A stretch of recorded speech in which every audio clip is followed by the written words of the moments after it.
Well, here we go. This is the electric mandolin kit. It arrived a couple of days ago. So, here we go. Got some of the instructions. And now I'm going to take the stuff out of the box.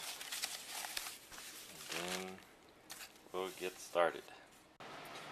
Comes with some instructions, about 6 pages. This box of parts. This is the neck and the body. Turns out matching the parts isn't quite as easy as it looks right here. I started looking at it, I realized I've got these knobs. I think those go on the pots, wherever those are, for volume control, etc. I haven't actually found that yet. Huh? Maybe there isn't volume control. There's the bridge. It's just a cord.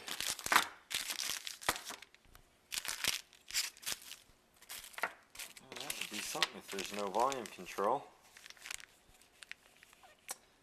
Well, and then I see I got 5 tuners, even though it's a 4-string mandolin, so somebody threw in an extra one at the factory.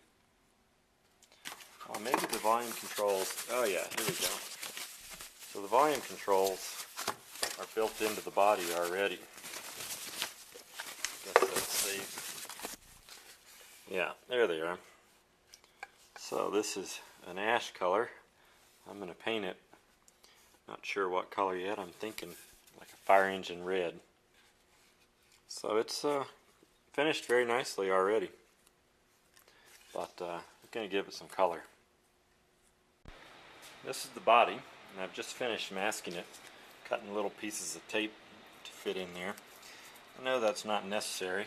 I've seen them where they just let the overspray get in there, but as I read about a great woodworker once, he said, just because other people won't see it, I'll still know it's not right. So that's why he finished the backs of drawers.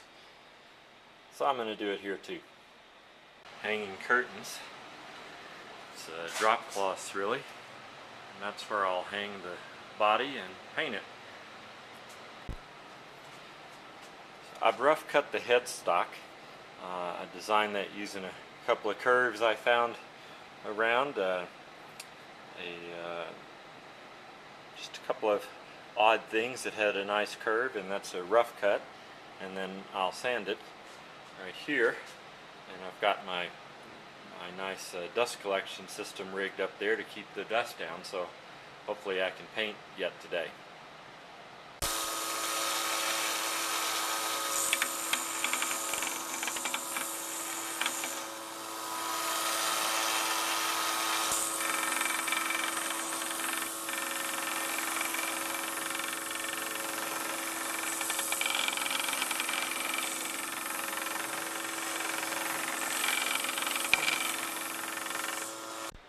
Alright, I've got it looking pretty good.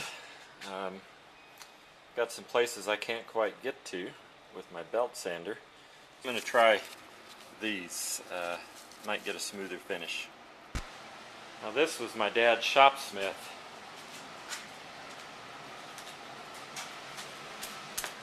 He got this a few years before he died. And then didn't really get to use it much.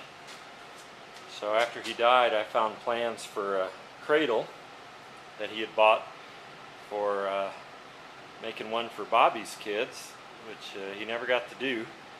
So I used those plans in this shopsmith and made the cradle for Amanda and Christopher, as well as the changing table and the pencil and I don't know what else. So I'll use this to sand the mandolin. My dad would like that. The neat thing about a shopsmith is it's so versatile. This table can be rotated, so I'll rotate that down,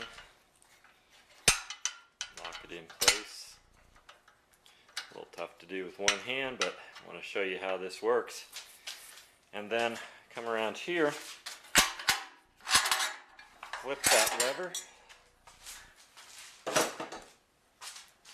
Make sure the headstock is tight, but not too tight. You can ruin these steel holes here, guideways. So make sure it's tight so that it won't slip. Check that, tighten that up, and then I'm going to flip the whole thing upright, like that. It's fairly heavy, and I couldn't do that with one hand, but there it is, now raised up, and it can be used as a drill press with the drill bit here. You can see I've got the chuck on it. I'm going to adjust this table up and make it a little easier to sand with. I've got the sanding wheel in there. I'm just tightening it up. My old shop teacher taught me tighten from each of the holes and you'll get a little bit better grip on it. All of this is done with the power off. In fact, I've got an Allen wrench blocking the power switch. It's unplugged and the power switch is blocked because you don't want it coming on while you're making these adjustments. I know it won't happen to you, but that's why I have all 5 fingers still. Another neat thing about the Shopsmith is all the capabilities work together.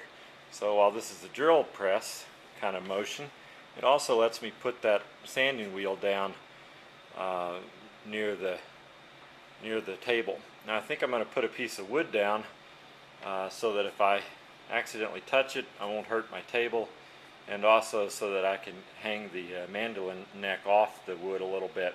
So I'll rig that up and then I'll be ready to go. Well, I've got the second coat of paint on the body now. Looking pretty good, I think. I could use a lot better light here. Oh, I could just turn those lights on, couldn't I? Well, so I'm going to get 3 or 4 or 5 coats of color on it and then some clear coat and hopefully get a real nice smooth finish. Well, while the body's drying, I'm going to put some clear coat on the neck. I've got it shaped now, and I've got the fretboard masked off, so I'm ready to start. Well, here I go, the night before we go to Appleton, and I still have a long way to go. Weeks have passed as I've been putting new coats of paint, trying to get it nice and smooth and shiny on the body and on the neck, and it's still not the way I want it, but I gotta finish it tonight. So I'm going to give it one last polishing and start assembling.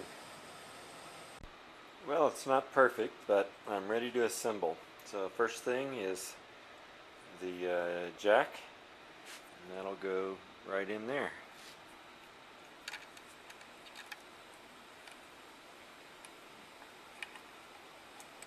Now to figure out which screws to put on.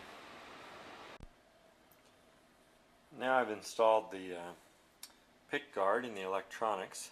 Just plug it in, and the bridge on the bridge posts. And there's little nuts here that you can screw up and down to move that bridge up and down. So when I get the neck on and the strings on, I'll be able to adjust the action, get the height of the strings over the neck just the way I want it.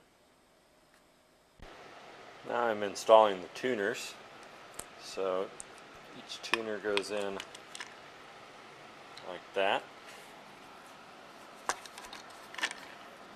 then a washer goes on,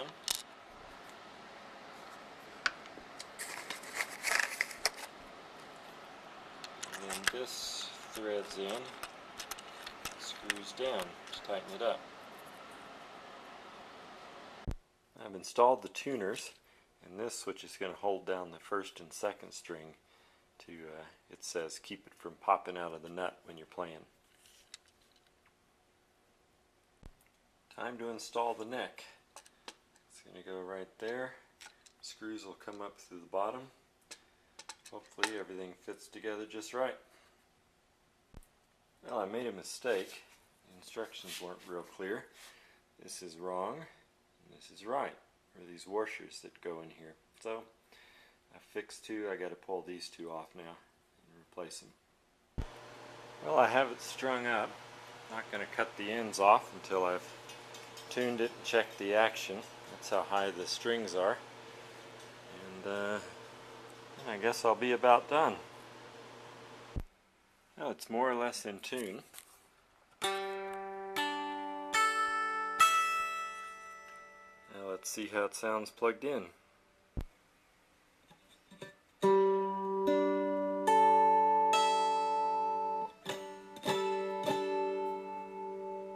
Alright, let's see how it plays. I'm sure it's going to be a while before this settles in and we'll stay in tune, but here's what it sounds like right now.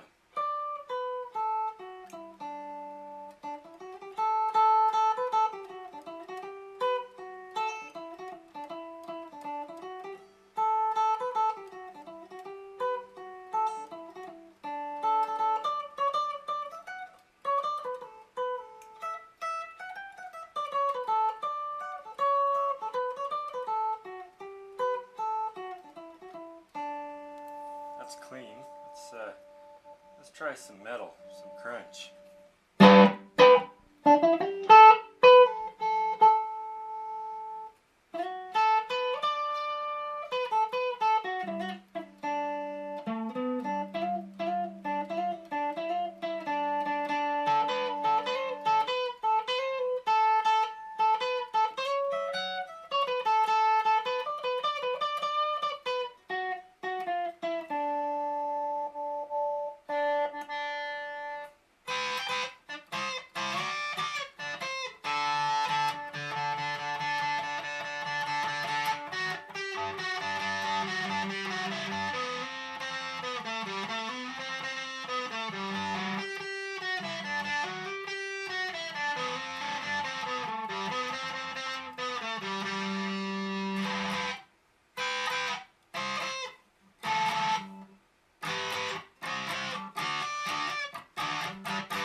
I hope you guys have fun with this.